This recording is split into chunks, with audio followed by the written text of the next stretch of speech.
ನಮಸ್ಕಾರ. ಈ ಪತ್ರಿಕಾಗೋಷ್ಠಿಯನ್ನು ಕರೆಸಿರ್ತಕ್ಕಂಥ ಉದ್ದೇಶ ಈಗಾಗಲೇ ನಮ್ಮ ಅಧ್ಯಕ್ಷರಾಗಿರ್ತಕ್ಕಂಥ ಕಾಡನಹಳ್ಳಿ ನಾಗರಾಜಣ್ಣವರು, ನಮ್ಮ ಆನಂದ್ ರೆಡ್ಡಿನವರು ತಿಳಿಪಡಿಸಿದ್ದಾರೆ. ಇನ್ನು ಅದನ್ನು ಮತ್ತೆ ಹೇಳಲಿಕ್ಕೆ ನಾನು ಇಷ್ಟಪಡೋದಿಲ್ಲ. ಮೊಟ್ಟ ಮೊದಲನೇದಾಗಿ ನಮ್ಮ ಪಕ್ಷದ ವತಿಯಿಂದ ನೂತನವಾಗಿ ನಿರ್ದೇಶಕರಾಗಿ ಚುನಾಯಿತಗೊಂಡಿರ್ತಕ್ಕಂಥ ನಮ್ಮ ಕಾಡನಹಳ್ಳಿ ನಾಗರಾಜಣ್ಣವ್ರಿಗೆ, ನಮ್ಮ ಬಿ ವಿ ಶ್ಯಾಮೇಗೌಡರಿಗೆ ನಾನು ಮೊಟ್ಟ ಮೊದಲನೇದಾಗಿ ನಮ್ಮ ಪಕ್ಷದ ವತಿಯಿಂದ ಅವರಿಗೆ ಹೃದಯಪೂರ್ವಕ ಅಭಿನಂದನೆಗಳನ್ನು ಸಲ್ಲಿಸ್ತಾ ಇದ್ದೀನಿ. ಎರಡನೇದಾಗಿ ನಾನು ಹೇಳಬೇಕಾಗ್ತದೆ, ಇವತ್ತು ಎರಡೂ ಕ್ಷೇತ್ರಗಳಲ್ಲಿ ಜಾತ್ಯತೀತ ಜನತಾದಳ ಪಕ್ಷ ಮುಂಚೂಣಿಯಲ್ಲಿ ಇದ್ದು ಗೆಲುವನ್ನು ಸಾಧಿಸಿದೆ ಅಂತ ಹೇಳಿದ್ರೆ ಇದನ್ನು ಜವಾಬ್ದಾರಿಯನ್ನು ವಹಿಸ್ಕೊಂಡಿರ್ತಕ್ಕಂಥ ನಮ್ಮ ಆನಂದ್ ರೆಡ್ಡಿ ಅವರು. ಆನಂದ್ ರೆಡ್ಡಿ ಅವ್ರಿಗೆ ಹೇಗೆ ಅಂದರೆ ಅವ್ರ ಬಗ್ಗೆ ಹೇಳಬೇಕಾದ್ರೆ ಅವ್ರಿಗೆ ಒಂದು ಸ್ವಂತ ಪ್ರತಿಷ್ಠೆ ಇದೆ.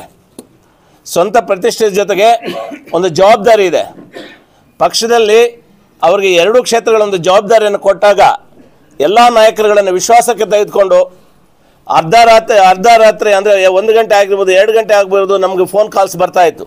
ಏನು ಮಾಡ್ತಾಯಿದ್ರಿ, ಇದು ಯಾವುದೋ ಜವಾಬ್ದಾರಿ ಕೊಟ್ಟಿದ್ದಲ್ಲ, ನೀವೇನು ಮಾಡಿದ್ರಿ, ಇದೇನು ಮಾಡಿದ್ರಿ ಅಂತ ಸಂಪೂರ್ಣವಾದಂಥ ಒಂದು ಒತ್ತಡವನ್ನು ನಾಯಕರ ಮೇಲೆ ಹೇರಿದ್ರು.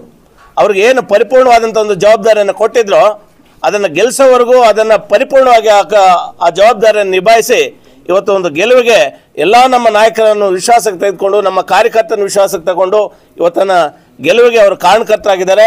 ಎರಡನೇದಾಗಿ ಅವರೂ ಕೂಡ ನಾನು ಅಭಿನಂದನೆಗಳನ್ನು ಸಲ್ಲಿಸಲಿಕ್ಕೆ ಇಷ್ಟಪಡ್ತೇನೆ. ಮೂರನೇದಾಗಿ ಏನು ಡೆಲಿಗೇಟ್ಸ್ ಮೇಲೆ ಒತ್ತಡಗಳು ಏರ್ದು ಅವರಿಗೆ ಮಾನಸಿಕ ಒತ್ತಡ ಕೊಟ್ಟು ಅವ್ರ ಹತ್ರ ಒಂದು ಓಟುಗಳು ಹಾಕ್ಸ್ಕೊಂಡಿರ್ತಕ್ಕಂಥದ್ದನ್ನು ನಾವು ಕೇಳಿರ್ತಕ್ಕಂಥದ್ದನ್ನು ಕೇಳ್ಪಟ್ವಿ. ತಮಗೆ ಇದ್ರ ಮೂಲಕ ಒಂದು ಸ್ಪಷ್ಟ ಸಂದೇಶವನ್ನು ಕೊಡಲಿಕ್ಕೆ ಇಷ್ಟಪಡ್ತೇನೆ. ಚುನಾವಣೆ ಬೆಳಗ್ಗೆ ನಮ್ಮ ಜನಪ್ರಿಯ ಶಾಸಕರು ಎಲ್ಲ ಡೆಲಿಗೇಟ್ಸ್ಗೆ ಒಂದು ಸಂದೇಶವನ್ನು ರವಾನಿಸಿದ್ರು. ಏನು ಸಂದೇಶವನ್ನು ರವಾನಿಸೋದು ಅಂತ ಹೇಳಿದ್ರೆ, ನಿಮ್ಮ ಮೇಲೆ ಯಾವುದೇ ಥರವಾದ ಒತ್ತಡ ಇಲ್ಲ, ತಾವು ಪಕ್ಷಕ್ಕೆ ಬದ್ಧರಾಗಿ ತಾವು ಕಾಡೇನಹಳ್ಳಿ ನಾಗರಾಜ್ಗೆ ಮತ್ತು ಬಿ ವಿ ಶ್ಯಾಮೇಗೌಡರಿಗೆ ನೀವು ಮತ ಚಲಾಯಿಸೋಂಗಿದ್ರೆ ದಯವಿಟ್ಟು ಹೋಗಿ ಮತ ಚಲಾಯಿಸಿ. ಅಥವಾ ನಿಮ್ಗೆ ಬೇರೆ ಒತ್ತಡಗಳಿದ್ದು ಅಥವಾ ಬೇರೆ ಕಡೆ ಕಮಿಟ್ಮೆಂಟ್ ಇದ್ದರೆ ತಾವು ಇವಾಗಲೇ ಇಲ್ಲಿಂದ ಎದ್ದು ಹೋಗ್ಬೋದು, ನಮ್ಮದೇನು ಅಭ್ಯಂತರ ಇಲ್ಲ. ಪಕ್ಷಕ್ಕೆ ನೀವು ಯಾರು ಏನು ಪಕ್ಷಕ್ಕೆ ನಾವು ಇದೇ ಆಗಿರ್ತೀವಿ, ಒಬೆ ಆಗ್ತೀವಿ ಅಂತ ಯಾರು ಅಂದ್ಕೊಳ್ತಾರೆ ಅವ್ರು ಮಾತ್ರ ಇರಿ. ಇಲ್ಲ ನಾವು ಬೇರೆ ಕಡೆ ಕಮಿಟ್ ಆಗಿದೆ ಅಂತ ಹೇಳಿದ್ರೆ ದಯವಿಟ್ಟು ನಾವು ಈ ಪ್ರಜಾಪ್ರಭುತ್ವದಲ್ಲಿ ನಾವು ಯಾರನ್ನು ಕೊಂಡ್ಕೊಂಡಿಲ್ಲ, ಯಾರ ಮೇಲೆ ಒತ್ತಡ ಹೇಳೋಕ್ಕಾಗಲ್ಲ, ನೀವು ದಯವಿಟ್ಟು ಇಲ್ಲಿಂದ ಹೋಗಿ ನಿಮ್ಗೆ ಬೇಕಾದ್ರೂ ಓಟ್ ಹಾಕ್ಕೋಬೋದು ಅಂತೇಳಿ ಅವರು ಸ್ಪಷ್ಟವಾದಂಥ ಸಂದೇಶವನ್ನು ಕೊಟ್ಟರು. ಆ ನಿಟ್ಟಿನಲ್ಲಿ ಒಂದು ನಂಬಿಕೆಯಿಂದ ಕೆಲಸ ಮಾಡಿ ಅಂತಕ್ಕಂಥ ಒಂದು ಸ್ಪಷ್ಟ ಸಂದೇಶವನ್ನು ನಮ್ಮ ಸಮೃದ್ಧಿ ಮಂಜು ಅವರು ಕೊಟ್ಟರು. ಅಂಥ ಸಂದರ್ಭದಲ್ಲಿ ನಾವು ಒತ್ತಡ ಇರ್ತಕ್ಕಂಥದ್ದು, ಅವ್ರ ಮೇಲೆ ಕೈಕಾಲು ಕಟ್ಟಾಕ್ತಕ್ಕಂಥ ಪ್ರಶ್ನೆ ಇಲ್ಲಿ ಉದ್ಭವನೇ ಆಗೋದಿಲ್ಲ. ಅವರ ಸ್ವಇಚ್ಛೆಯಂತೆ, ಯಾಕಂದರೆ ಒತ್ತಡ ಏರ್ಬೋದು ಅಂದ್ರೆ ಎಲ್ಲಿವರೆಗೂ ಒತ್ತಡ ಏರ್ಬೋದು, ಮತ ಚಲಾಯಿಸುವಾಗ ಆತನ ಪಾಡಿಗೆ ಹೋಗಿ ಆತನ ಮತ ಚಲಾಯಿಸ್ತಾನೆ, ಅಲ್ಲಿ ಒತ್ತಡ ಏರಕ್ಕಾಗ್ತದ? ಅವ್ನ ಮನಸ್ಸಲ್ಲಿ ಯಾರು ಇರ್ತಾರೆ ಅವ್ರು ಓಟ್ ಹಾಕ್ತಾರೆ, ಅದನ್ನು ಯಾರು ಒತ್ತಡ ಏರ್ಲಿಕ್ಕೆ ಆಗೋದಿಲ್ಲ. ಆಮೇಲೆ ಮತ್ತೆ ಹೇಳ್ತಾ ಇದ್ರು, 3-4 ಸಲ ವ್ಯಾಖ್ಯಾನ ಮಾಡ್ತಾ ಇದ್ರು, ಏನು MLA ಅವರು ಸಂಭ್ರಮಾಚರಣೆ ಮಾಡ್ತಾರಂತೆ, ಸಂಭ್ರಮಾಚರಣೆ ಮಾಡ್ತಾನೆ. ಸಂಭ್ರಮಾಚರಣೆ ಒಂದು ಪ್ರತೀತಿ ಇವತ್ತಿಂದಲ್ಲ. ಸನ್ಮಾನ್ಯ ಪ್ರಕಾಶ್ ಅವರು, ಕಲ್ಲಪಲ್ಲಿ ಪ್ರಕಾಶ್ ಅವರು ಲಾಸ್ಟ್ ಟೈಮು ನಿಜವಾಗ್ಲೂ ಕೂಡ ಅವ್ರಿಗೆ ನಾವು ಗೌರವವನ್ನು ಕೊಡ್ತೇವೆ. ಯಾಕಂದರೆ ಲಾಸ್ಟ್ ಟೈಮ್ ಇದೇ ಕಾಡೇನಹಳ್ಳಿ ನಾಗರಾಜ್ ನಿಂತಾಗ ನಮ್ಮ ಜೊತೆಗಿದ್ರು, ನಮ್ಗೆ ಸಹಕಾರ ಕೊಟ್ಟರು, ನಮ್ಗೆ ಸಹಾಯ ಮಾಡಿದ್ರು. ಆವತ್ತು ಕಲ್ಲಪಲ್ಲಿ ಪ್ರಕಾಶ್ ಅವರು ನಮ್ಮ ಜೊತೆ ಇದ್ದಾಗಲೂ ಕೂಡ ಆವತ್ತು ಸಂಭ್ರಮಾಚರಣೆ ಮಾಡಿದ್ದೀವಿ. ಇವತ್ತೇನು ಹೊಸದೇನಲ್ಲ ಅದು. ಇವತ್ತು ಶಾಸಕರು ಹೇಳಿದ್ದಾರೆ ಸಂಭ್ರಮಾಚರಣೆ ಮಾಡ್ತಾರೆ, ನಿಜ. ಶಾಸಕರು ಹೇಳಿರ್ತಕ್ಕಂಥ ಉದ್ದೇಶನೇ ಬೇರೆ.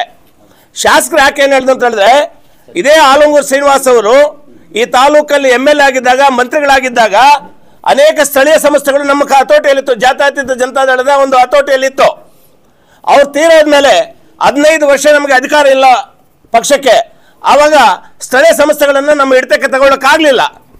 ಯಾವಾಗ ಕಾಡೇನಹಳ್ಳಿ ನಾಗರಾಜ್ ಅವರು ಅಧ್ಯಕ್ಷರಾದ್ಮೇಲೆ, ಇದೇ ನಮ್ಮ ಸಮೃದ್ಧಿ ಮಂಜು ಅವರು ಶಾಸಕರಾದ್ಮೇಲೆ ಅವರು ಕಾಯ ಮನಸ ವಚ್ಚ ಕೆಲಸ ಮಾಡಿ ಇವತ್ತು ಸ್ಥಳೀಯ ಸಂಸ್ಥೆಗಳು ಒಂದು ಕಡೆ DCC ಬ್ಯಾಂಕ್ ಇವತ್ತು ನಮ್ದು ಹಾಸ್ಕೊಂಡ್ರು, ಇವತ್ತು 2 ಕ್ಷೇತ್ರಗಳಲ್ಲಿ ಡೈರಿದು ನಮ್ದು ಹಾಸ್ಕೊಂಡ್ರು.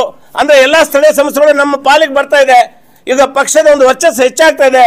ಅದನ್ನು ಗಮನದಲ್ಲಿ ಇಟ್ಕೊಂಡು ನಾವು ಸಂಭ್ರಮಾಚರಣೆ ಮಾಡ್ತೀವಿ ಅಂತ ಹೇಳಿದ್ರೆ ವಿನಃ ಯಾರನ್ನೋ ಗುರಿಯನ್ನಾಗಿಟ್ಕೊಂಡು, ಯಾರನ್ನೋ ಮನಸ್ಸಲ್ಲಿಟ್ಕೊಂಡು ಅವರಿಗೆ ನೋವುಪಡಿಸ್ಬೇಕು ಅಂತೇಳಿ ಇವತ್ತು ಸಂಭ್ರಮಾಚರಣೆಗಳು ಮಾಡ್ತೀವಿ ಅಂತಕ್ಕಂಥ ಅವರು ಏನಾದ್ರು ತಪ್ಪು ತಿಳ್ಕೊಂಡ್ರೆ ಅದು ತಪ್ಪು ಕಲ್ಪನೆ.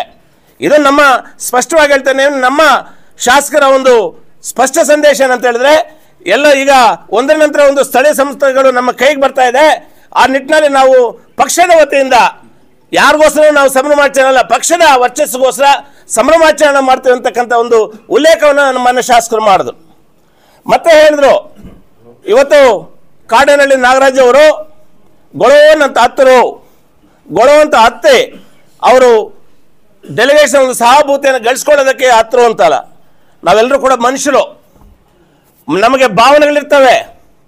ಭಾವನೆಗಳಿದ್ದಾಗ ಒಂದು ಕಷ್ಟ ಬಂದಾಗೂ ಅಳ್ತೀವಿ, ಸುಖ ಬಂದಾಗೂ ಆನಂದ ಭಾಷೆಗಳು ನಮ್ಮ ಕಣ್ಣಲ್ಲಿ ಬರ್ತವೆ. ಅವ್ರು ಕೇಳಿದೆ, ಅಣ್ಣ ಯಾಕೆ ನಾ ಕಣ್ಣಲ್ಲಿ ನೀರು ಬರ್ತಾ ಇದೆ ಅಂದರೆ, ಅವ್ರೊಂದು ಮಾತು ಹೇಳಿದ್ರು, ಈಗಾಗಲೇ ನಾನು 3 ಬಾರಿ ನಿರ್ದೇಶಕನಾಗಿ ಚುನಾಯಿತಗೊಂಡಿದ್ದೀನಿ. ನಮ್ಮ ಕಾರ್ಯಕರ್ತರ, ನಾಯಕರ, ನಮ್ಮ ಡೆಲಿಗೇಷನ್ ಒಂದು ಆಶೀರ್ವಾದದಿಂದ ಇವತ್ತು 4ನೇ ಬಾರಿಗೆ ಕೂಡ ನಾನು ಸ್ಪರ್ಧೆ ಮಾಡಿದಾಗ ಇಷ್ಟು ಅಪಾರ ಸಂಖ್ಯೆಯಲ್ಲಿ ನಮ್ಮ ನಾಯಕರುಗಳು, ನಮ್ಮ ಡೆಲಿಗೇಟ್ಸು, ನಮ್ಮ ಕಾರ್ಯಕರ್ತರು ಇವತ್ತು ನನ್ನ ಹಿಂದೆ ಇದ್ದಾರಲ್ಲ. ನಾನು ಸೋಲೋದು ಗೆಲ್ಲೋದು ಅದು ಭಗವಂತನ ಕೈಲಿದೆ, ಅದ್ರ ಬಗ್ಗೆ ನಾನು ತಲೆ ಕೆಡಿಸ್ಕೊಳ್ಳಲ್ಲ. ಆದರೆ ಇವತ್ತು ಇಷ್ಟು ಜನ ನನ್ನ ಹಿಂದೆ ಇದ್ದಾರಲ್ಲ, ಇನ್ನು ಇದಕ್ಕಿಂತ ಸಂತೋಷ ನನಗೇನು ಬೇಕು ಅಂತೇಳಿ ಆ ಆನಂದ ಭಾಷೆಗಳು ನನ್ನ ಕಣ್ಣಲ್ಲಿ ಬರ್ತಾ ಇದೆ ಅಂತಕ್ಕಂಥ ಒಂದು ಮಾತನ್ನು ಹೇಳಿದ್ರು. ಅಷ್ಟಕ್ಕೆ ಅವರು ಕಣ್ಣಲ್ಲಿ ನೀರು ಬಂತಷ್ಟೇ.